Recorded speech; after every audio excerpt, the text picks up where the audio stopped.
Hello everyone, আসসালামু আলাইকুম। কেমন আছো সবাই? তো কী অবস্থা সবার এই গরমে? আসলে গরম যে পরিমাণে বাড়ছে দিন দিন, তো পাগল হয়ে যাওয়ার মতো অবস্থা হয়েছে। তো আজকে তোমাদের কাছে আমি আমার একটা ক্লায়েন্টের একটা পিচ্চি পাকা মেয়ের কথা আমি তোমাদের সাথে শেয়ার করব।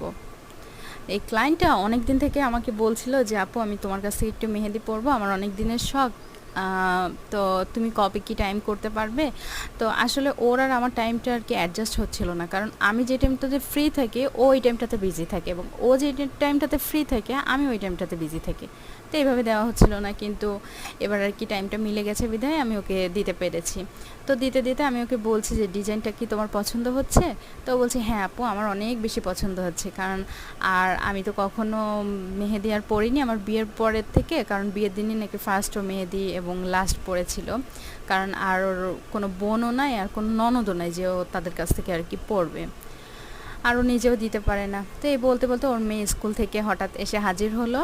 তো আমাকে এসে বলছে আন্টি তুমি কি ব্লগ করছো? ও কিন্তু ক্লাস ওয়ানে পড়ে। তাই আমি বলছি বাবা তুমি ব্লগও বুঝো? তা বলছে হ্যাঁ আমি ব্লগও বুঝি, এবং আমি যদি এখন নাচ করি গান করি তোমার ভিউও বেশি হবে। তো ওই বলতে বলতে গান নাচ স্টার্ট করে দিয়েছে, তো ফ্যানের সামনে গিয়ে গান গাচ্ছে, দেখো তোমরা।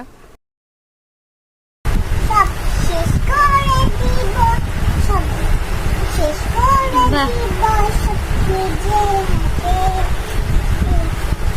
পাগল গান, যেগুলো সাকিব খানের গান। তো এই আর কি এই পাকা বুড়িটার অবস্থা। তো দেখো মানে কতটা পাকা হলে মানে বলার সঙ্গে সঙ্গে সেভাবে নাচ গান করতে পারে। তো ও কিন্তু ফার্স্টে আর কি ফ্যানের সামনে গিয়ে গান গাচ্ছিল, তো ওর আম্মু বকা দেওয়াতে পরে যে ও আর কি এমনি ফ্যান থেকে সরে তারপরে গান গাচ্ছিল, এই জন্য আর কি সাউন্ডটা ওরকম আসছে। তো ওকে আমি বললাম যে ঠিক আছে তোমাকে একদিন আমি মেহেদি দিয়ে এভাবে ভিডিও করে আমার পেজে আপলোড দেবো, সে তো মহা খুশি। তো আজ এ পর্যন্তই, সবাই ভালো থাকো, আল্লাহ হাফেজ।